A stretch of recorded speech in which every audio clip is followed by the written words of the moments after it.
Hello, Here at the studio again. This is Lasse from Pihka Sound, I'm Joona from Enzyme. and last time we made a video, actually like 1 hour ago, half an hour ago.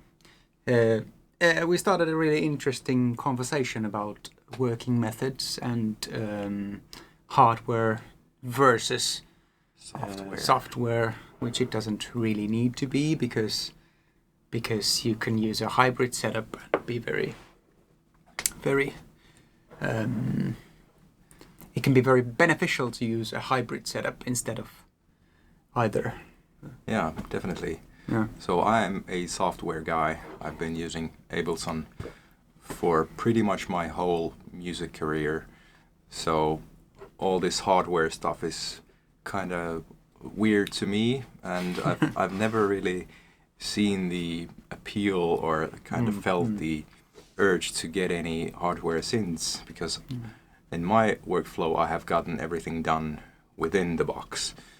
And now that I've seen how Lasse works with hardware, I totally see the benefits of working with hardware and the kind of situations where it can be very beneficial and where it can expand your horizons to some things that Can be inspirational. Yeah, exactly. Even though they are attainable with software, Exactly.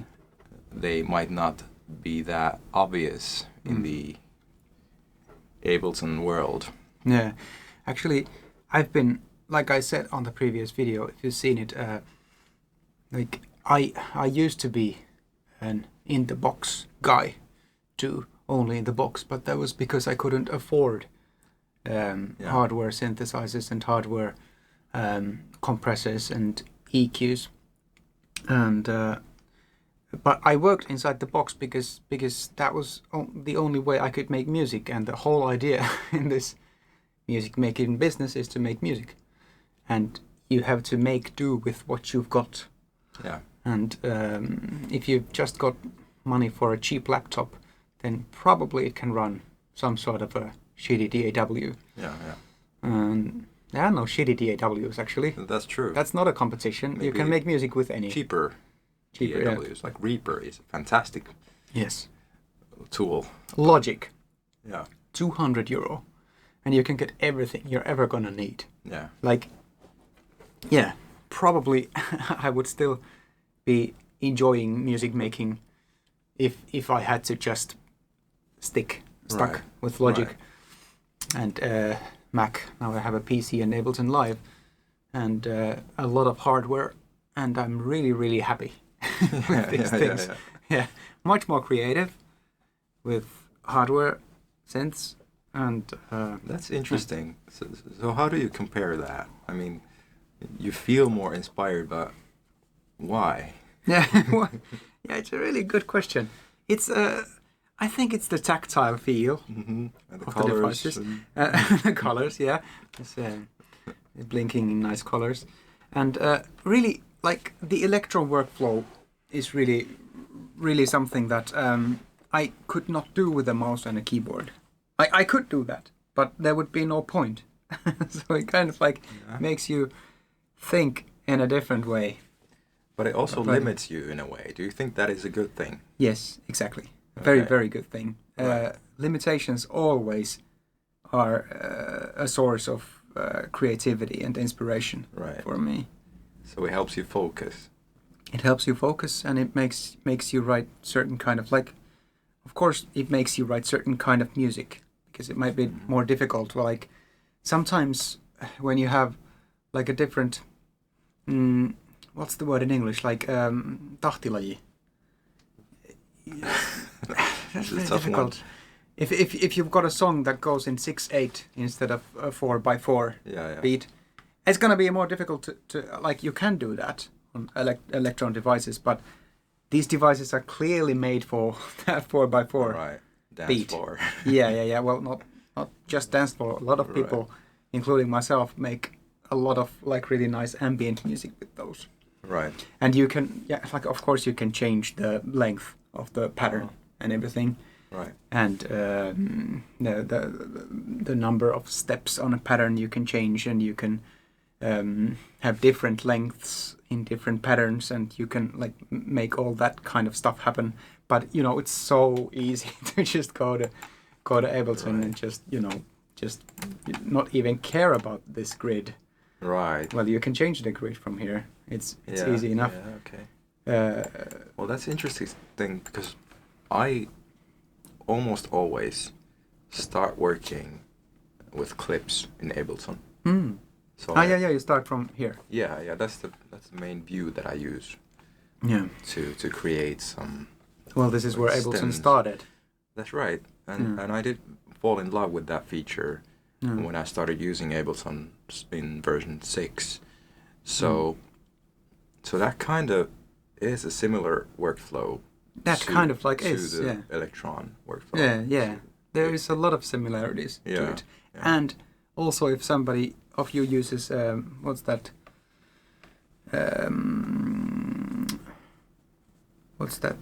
beat making thing that goes inside your computer, but you have a dedicated controller for it, like this German made. I don't know what you're talking about. So it's not Native Instruments. It's not Contact, but what is not that? Machine. Machine, yeah. Okay. It's Native Instruments. Right. Yeah. Yeah, Machine. It's Machine. Machine. Yeah, Machine. That also like there was this guy who uses a lot of Machine hardware, and like it's it's pretty much the same as the way that I use Elektron. Like you make up the origins of the song inside of Machine or your Elektron gear, and then you print them out as audio into Ableton, and then make up the arrangement inside of Ableton. Yeah, but Elektron isn't like designed to be used with a DAW. Like it's more of a standalone device. Yeah, but now they have this overbridge software that actually completely integrates. Closer. Yeah, it completely integrates. Like you can automate and control everything with your mouse. Okay. Through like if I have the analog rhythm connected via USB. So it's coming to the Machine territory. Yes, sort of, but Machine, the audio and everything is all digital. It works inside the computer. I mean, the Machine controller is just a controller for the computer. Right. But the Elektron gear is like analog audio inside of the device. It's also digital audio, like in Octatrack and Digiton and everything. Right. It's all like but the audio engine is inside the machines instead of Machine, where it's inside the computer. So it's more of a controller than an audio engine.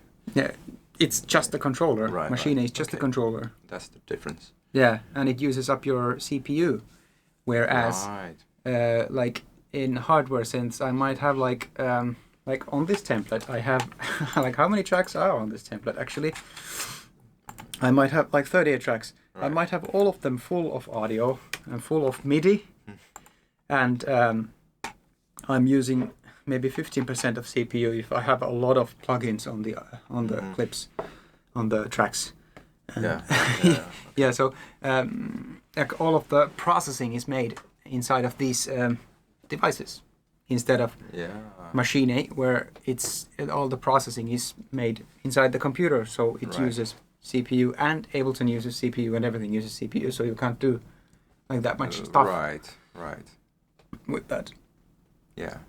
Well, you can convert it to audio, and that's you can print it. Thing. Right. Print it to audio. Like it's the same thing. Like when I have a beat going, when I'm utilizing enough synths to make up a track and to have enough clips, have enough loops to make up a track, I always print them as audio into Ableton. Yeah. And cut the audio from there. Right. Actually, not always. I very often, in the end, like when I have an almost ready arrangement, I still have the MIDI tracks intact, and then I like print the bass track. I print the bass track in its entirety through the MIDI, and like play the filters and stuff like that. So it's like lively throughout the song. Right. Like all the filter, like the filter sweeps and But everything. also this hardware approach kind of encourages you to finish a track sooner. Yeah. Because you can't go back to the sound. Well, a lot of these things. Easily. Yes, as easily. Yeah. A lot of these things have like patch saving. Right. So these are like the Minilog and the analog rhythm is like digitally controlled analog sound, which means you can still save presets inside those machines. Okay. And if you're using Elektron Overbridge, you can even save like presets inside inside Ableton or Logic or whatever you're using. You can save presets in that Overbridge plugin. Wow. And it's every time you open the session, it sends out all the all the settings save into that onto the device itself. Yeah. Right. Okay. Cool. I still haven't gotten into using Overbridge because I'm so satisfied with my non-Overbridge workflow. But I'm definitely gonna pick it up at some point. Yeah. Because it's finally out of beta. It was in beta for like years and years, and it like became a joke. Like when is it coming out? You nuke him forever. Anyone. Yeah, exactly. Yeah. Okay. That's interesting. So, well, tell me more about because I'm really interested in that. Like commit to your sound philosophy. Yeah, that's what I always say, commit to your sound. Even with plugins, exactly. I print them as audio. That's very interesting. I find that many people would be terrified of that. Yes. And you love that. Yes, I love that, because that's how you finish your music. Yeah. I mean, I do get into the nitty-gritty a lot. Yeah, like, I get into that from 2 to 10 days, I work on a track. Right. Like, all the best tracks are written in 2 days. Well, not all the best tracks, but all the fastest tracks, and they usually tend to be really good. And so the meat of the song is kind of made in those initial days. Yeah, and then you print them as audio. Right. And only then you start using those heavier mixing plugins like Isotope and Sonics and Waves and stuff like that. So you spend more time mixing than writing. No, not really. Okay. I mean, the mixing doesn't take that long. I mean, if when you print out the tracks as audio from these devices, when you commit to your sound, then you kind of like are having like a ready-made sound. You have like a more ready sound. Right. And mixing becomes like more like selecting. Okay. And muting different things. And carving, EQing. Yeah, subtractive EQ almost entirely. Right. And yeah, so I like before the mixing stage, I always would like to have the sounds as ready as possible, then just like polish them while mixing. Okay, but what would you say to a software guy like me to convince me to try hardware? I wouldn't, because whatever works for you is the best thing. Right. Like I mean, really, it's like hardware works me, and I know like for a lot of nerds, it works. But if you like just like sitting down with a laptop, I can definitely see the appeal in that, and I sometimes do that as well. Yeah. And just do like completely like sit down here and just use the mouse and make up a track like that, pull up some splice samples and Right. Sometimes you're. Yeah. I'm not even calling it lazy, because it's not lazy. I mean, I get your enthusiasm for using the hardware gear, and I've been watching you like go deeper into the rabbit hole of hardware. And it's been fun to watch, and I see the results that you get with using these devices, and I think your work has improved a lot since you started using these devices. Yeah, because I'm sometimes scared that it gets worse. No. It's gotten more diverse, I think. Yes. And that's funny, because they bring you limitations. Right. And but you try different things. Yes, you try different things. Maybe that's the thing. It kind of brings you a new perspective for. And also, I really get inspired by learning new stuff. Like a new hardware synth is like a gift of inspiration always, because you like a challenge. Yeah. You read the manual. I'm actually the guy who always reads the manual before That's I even weird. touch the... Do they ship with good manuals? Not always. Right. Yeah, but I kind of understand it with Elektron gear because they make so many updates. Like the Digitone, for instance, the updates have been so enormous in functionality that the like a printed manual would be out of date pretty soon. Yeah. Like Elektron really, really cares about their old products and their customers, and this is not like a paid commercial. You can pay me, Elektron, if you like, but yeah, they really seem to care about their customers. Yeah. And Novation too, actually. Their old Cool. hardware synths get a lot of updates. That's cool. That's really cool. But well, I guess that they could make their documentation in like on a website or something. Yeah. But is it available there? Yeah. You can. I always update the manual on my iPad. Right. Yeah. That's weird. I don't know anyone who does that. Yeah. Even with software, I do that. Like when I bought the new Melodyne software, which I completely love, or the Isotope RX. Yeah. That I just got. Actually, now that I mentioned told that I don't know anyone, we just started a new folder at the UPG, the Unsigned Proving Ground, our rehearsal room, which is called Manuals. Manuals? Yes. And that is for all kinds of manuals that were lying around. And we need them like once a year, but sometimes it's been impossible to find the documentation elsewhere. So we have kind of needed to resort to that, but we certainly don't read them in advance. Yeah. So that's the difference. But yeah, we do have an archive of manuals. So now we have. It's supposed to be muted when you do this. That's weird. It's not. Maybe you should take that then. Moi, mä soitan sulle vähän myöhemmin. Yep. Sorry about that. That's all right. I will put it on do not disturb mode. Funny. Right. So in case of emergency, we do resort to manuals, but that's just an exception. Yeah. I mean, I get infuriated with devices when I'm just like, pressing all the buttons. Monkeying around and like not getting the device to do what I want, because pretty usually I have like a thing on my head. Like I listen to the hardware as well, what it gives me, but usually I have like something that's playing inside my head that I want to like try out. Right. And if I can't try it out, like it like makes me. And you know that the device can do that, but you don't know how. Probably yes. I know that it probably can do that. Right. And I know it's not going to do exactly that, but I want to still start from like my idea. Okay. And I just want to be in control of the devices. That's why I never use presets.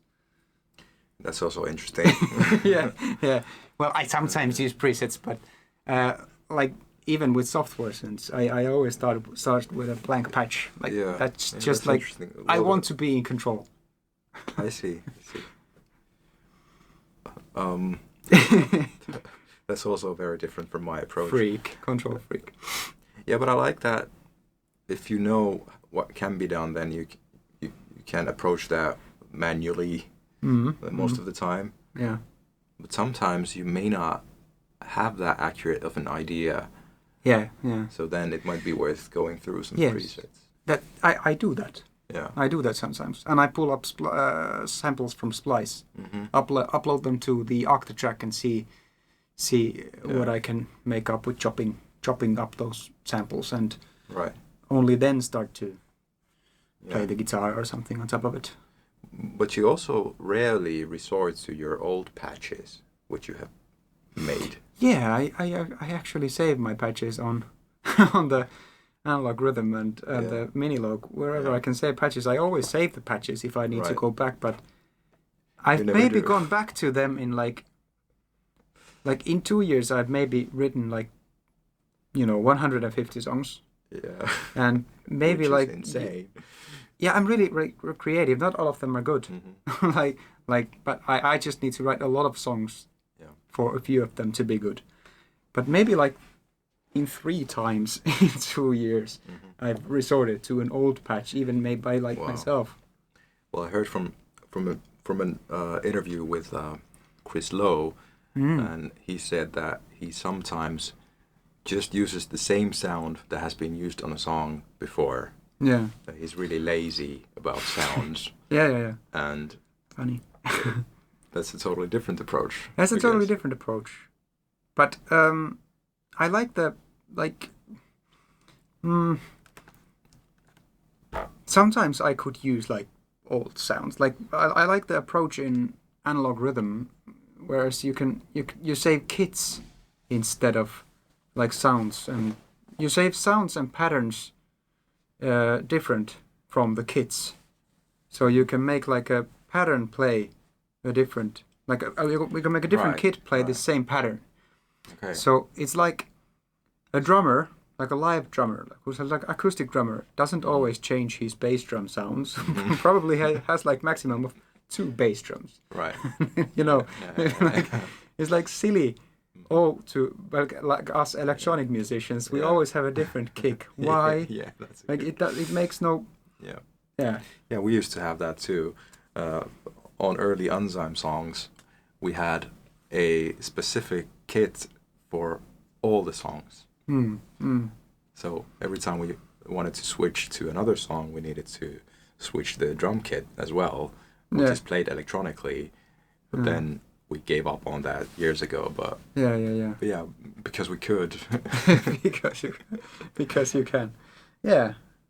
Yeah, but I think that's the same thing, that less is more. So you concentrate more on the actual drum patterns and contents of the of the drum. Well, Yeah. Yes. Well, it's kind of like using the same drum sounds always. If you're using the same drum machine always, you're not pulling up samples, like different samples all the time. Yeah. Like I'm pretty much always using the analog rhythm for everything. Like it does samples, but I still have the same samples there always. Some of them are my own recorded samples, and some of them are just the factory samples from Elektron. And if you're always using the same drum machine, it's kind of like gonna sound the same. Yeah. It's kind of like the drum kit. Yeah, exactly. And the drum kit anyway. Acoustic guitar. Yeah, or an acoustic guitar. Like it's gonna be processed inside the computer, like according to the song, according to the mix, according to what the mix needs. Yeah. Like that's what happens to the guitar, or that's what happens to that drummer sound. It always a little bit different in every song. Yeah. And yeah. That's right. In electronic music, you just make the choice in maybe like a different phase of the process. But that's just drum sounds. It's just drum sounds. When you go to, I mean, that's the only exception. Yeah. Everything else you do, you go to the source and you fiddle around. Yeah. Until you get to the sound. So how do you start usually? Do you just have a... I just make a blank patch. Right. Actually, I can't even remember how this goes into a blank patch, because this is a new synthesizer for me.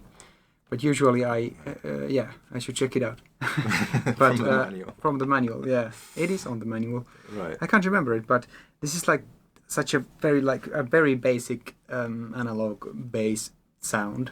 Like a 2 oscillator analog bass sound. So you can't really do that much with it. Like it's always gonna be like a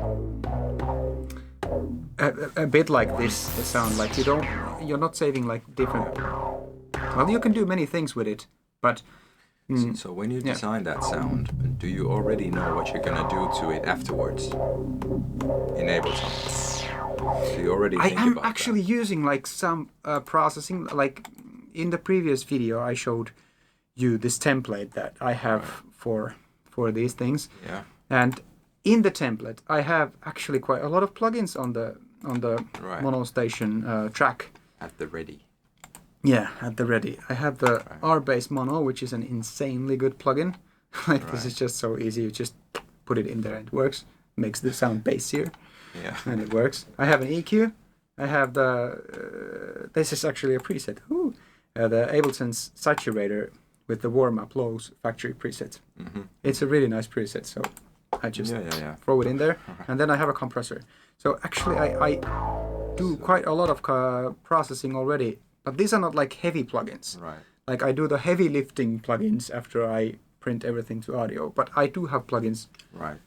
So you already designed the sound while playing the analog or outboard. Yeah. synths. And I also, when I record, like considering bass sounds, I record MIDI on these 2 tracks. Like I can record. Right. I need to make this a bit lower. So you are prepared to change stuff, Yes. though you rarely do. Yes. Right. I am prepared to change stuff, though I rarely do. And also, this doesn't go into like that much, like those very subby cinematic frequencies. So I'm using Ableton operator for those. Uh-huh. So I'm recording MIDI for the mono station, and I'm recording the same MIDI for the Ableton operator with a like a sub-octave -12 pitch. And this is like, you can see the EQ. It's like this. It's only the very, like a very low frequencies only. It sounds like when soloed, it sounds like this. Wow. Yeah. That mic probably cannot pick it up. You will not pick it up, but It's very subby. It's this 500 hertz or something. No, it's like 50 hertz. 50 hertz, but I'm in Less. the spectrum of things. Yeah, but I'm kind of like when I'm recording those like these hardware synths, I'm listening to the like the digital sub, the very low digital subs at the same time to get like a better punch and better feeling at the studio. Right. Yeah. So you constantly work with the features of Ableton to enhance. Yeah, to enhance the hardware. Right. And always, I like, even if I print the tracks to audio, I always save the MIDI files as well. Yeah. So I can go back. Like if I have to, like in the mixing stage, I find out that something is like completely wrong. Yeah. Usually it's possible to fix with Melodyne or RX Right. really easily, or you can filter it up with Ableton's filter. So you mean like dirty audio and like with some humming or hissing? Yeah, if there's like a problem like that, then you can just like fire up the MIDI again and record it again. Yeah. Yeah. Well, what about outboard audio effects? You use those a lot as well. I do. You use those with the software instruments? Yeah, it's really interesting to fire Serum through like a fuzz pedal. Yeah. Yeah, it's super fun.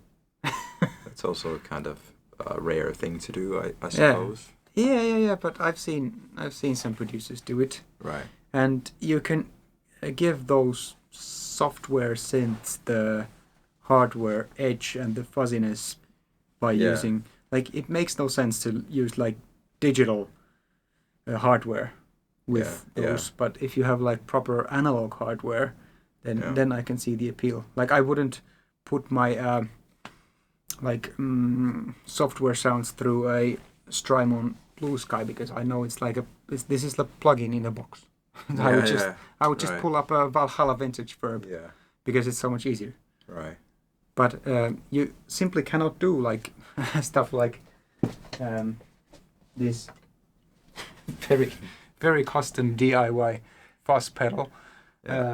You just can't do it inside the box. You can't do the grittiness inside the box. Yeah. Well, do you have any other examples of this kind of hybrid thinking?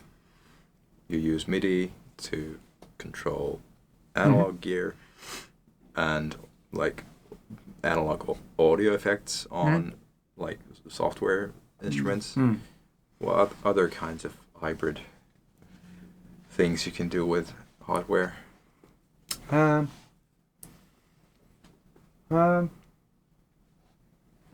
Do you, for example, combine these synths. Yeah. Some of these synths have like audio inputs. Right. It might make sense to combine, like if you want to layer a sound, Okay. use both the vocal keys and the mono station. You just send them the same MIDI signal, Right. so they will play the same thing, and then go out from the vocal keys to the audio input of the mono station, so that the vocal key sound is processed with the same, with the mono Right. station's filters and envelope and everything. Okay. And that's actually what Eurorack is great for. Like you can combine and mix and match and everything. Yeah.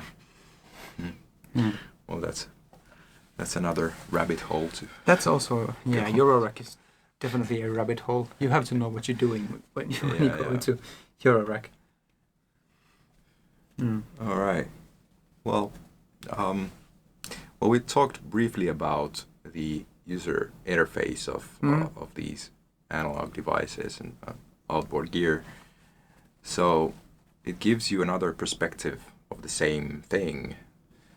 And do you you seem to prefer this approach to sound design more than the like graphical user interface? Do you think I do both. Right. I do both. I record samples and chop them up inside of Ableton as well. Yeah. But I really, I'm learning, like I said in the previous video, I'm learning Octatrack because it makes me work differently. Right. And it makes me be more creative with its limitations. Makes me be more creative with samples and like found sounds. So do you think that the device manufacturers kind of have a certain vision of how the sound should be sculpted? Yes, I think so. So they are artists. Yeah, they are artists. Yes, Right. yes, Okay. very much so. That's cool. A certain device makes you really think Can you? in a certain way, and it makes you think. It might make you think like a little bit like the developer. Right. A little bit. So the developers have a lot of power on us. Can you recognize some patterns of design there, so you can? Well, I can definitely recognize like a sound, like the Right. Novation gear sounds a little bit Okay. like really different compared to Korg or Elektron gear. Yeah. Like- Okay. Like this Novation sound tends to be a bit more like, I wouldn't say vanilla, but I would say like a bit like cleaner. Mm-hmm. And like the Elektron gear tends to sound really like gritty and like I find that there is a lot of more like the personality that I like. Some other people might like this better. And the Okay. Korg gear is like completely different as well. And the Moog gear. I used to have a Moog Sub Fatty, but I used it too much and I sold it. So it started coloring your work too much. Yeah, it like always make Right. these devices sort of like empty up on you. Right. So you use it up. Yeah, you use all of its potential, and then when you start like always doing the same thing with the device, then you just stop going to that device then, Right. and then it's time to sell it.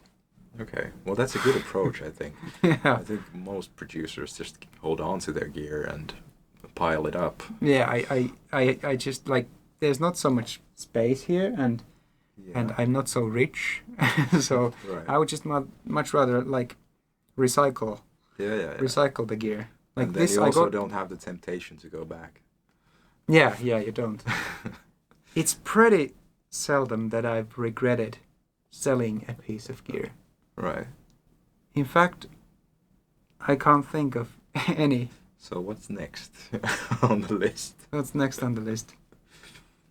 Which one have you used the most lately? Yeah. Which one is like on the line? Well, some of these things just don't seem to empty up. Right. Yeah. Like I can just like the mini log always sounds different when I like still when I touch it. Yeah. And well, pretty much like the Elektron gear always sounds different when I touch it. But you know, the mono station, I just got this, but it is a bit like I said vanilla, and it a little bit bothers me that it's a bit too clean Right. for my taste. I do like it, but yeah, it might be that I will get some like. I want to try the Dreadbox, like the Erebus or the Nix or something like. Yeah. Like I want to try those things. Like Yeah. I have their modules on the Eurorack and they're like wonderfully gritty. Uh-huh. And I really want to try out that Erika Synths, that baseline synth 303 type baseline synth that they just made. I think it would be like more to my taste than Novation, and I love Novation. So how much do you follow the development of these devices? Are you looking forward to some new releases, or do you like see who's in the team, or how deep do you go into that space? I very deeply. I'm very I'm very nerdy about it. Right, I know a lot about this and the software side too. Like I know that I read about the developers and that's really interesting because I've never found it very interesting. I know like Eric Persing from Spectrasonics, but no one else comes to mind. So I've never been that interested in the personalities behind the sounds, but there must be very influential people and very visionary people around there. Yeah, they are a lot of fun when, like now with YouTube, and you kind of like you don't get to meet them, but you can see them speak, and you can see what kind of personalities they are. Like I absolutely love the person, like to watch those personalities, like the Dreadbox guy whose name I cannot remember now, but it's like wonderful personality, and also the Erika Synths guy whose name I also can't remember. Well, we'll look it up. So have you found some gear through just watching some videos and finding about someone who thinks in a way that you like? Okay. That's interesting. YouTube videos are really important in that way. They really inspire you. Like I even love to watch some musician or YouTuber make a song with a device that I know I'm not gonna ever buy or try. I love to watch it because it always sort of like, okay, I could do that thing maybe with my mono station, and be like, I love to be inspired by YouTubers like Cuckoo or Bo Beats or Andrew Huang or those are like really pick wonderful up techniques and like workflows and stuff like that. Super interesting. It always leaves me really inspired, and I want to try that thing on my synthesizer, or if I have the same synthesizer. Do you immediately go to try that out, or do you have a list of things to try out? I have a list. Right. Yeah. I will go to try it out immediately if I can. Right. But I do have a list. That's cool. How long of a list is that? Right now I always have like maybe 10 things. Right. Which I cross out when I've tried them. Okay. That's the buffer. Yeah, that's kind of like the buffer. I think I have like 12 things. I also get those ideas from listening to records. Because I listen to records a lot. Like I have to try this and this Tom York thing. Tom York uses a lot of Elektron gear. So those are like, I can really like... can you hear that? Yes. Right. Yes, I can definitely hear like what sort of thing he was doing in that track in Anima record. Wow. That's fun. That would also be a nice like topic for a video, like reverse engineering something. Yeah. I know people who do that. Oh, really? Okay. Yeah, reverse engineering. And there is like this subreddit called Synth Recipes, where people ask how this and this synth was made, and other people tell them how it was made. Okay. Exactly, like the right thing for me. It's like Moby said, that every electronic musician is a nerd. Yes. And that's I have to agree. Yes, I completely agree. Yeah, that's so true. Even though we sometimes try to act like we're not, but deep down, we like to think about technical stuff, and that musicians are faking where they're trying to act. That's right. I wonder how Liam Howlett does it. Yeah, that's right. He must cool. be a really, really nerdy guy. Yes. Because he does things that require nerdery. Nerdery. Yes. That's that a word? Nerdery. I don't know. And but still, he's a really like a like a tough guy. Yeah. And the music he makes is also Really tough. yeah, sounding. yeah, exactly. Yeah. Okay. Yeah, I think we have covered Yeah. everything. Yeah, we can make another video another day sure. because this is fun. Yeah. And go follow Pihka is my name. That's my artistic project. Pihka is my name. Follow it on Spotify if you want to support us. Go get the music on Bandcamp if you really want to support us. And go check it out. Definitely do. And also my stuff is at unzyme.com, and there you can find all the links to the relevant locations, but Spotify would be the best place to go. Yeah, we're gonna leave some links. Yeah, so Lasse has been producing our music for the last 5 years, so you can also hear a lot of his gear in our songs, so check it out. Thanks for watching. See ya.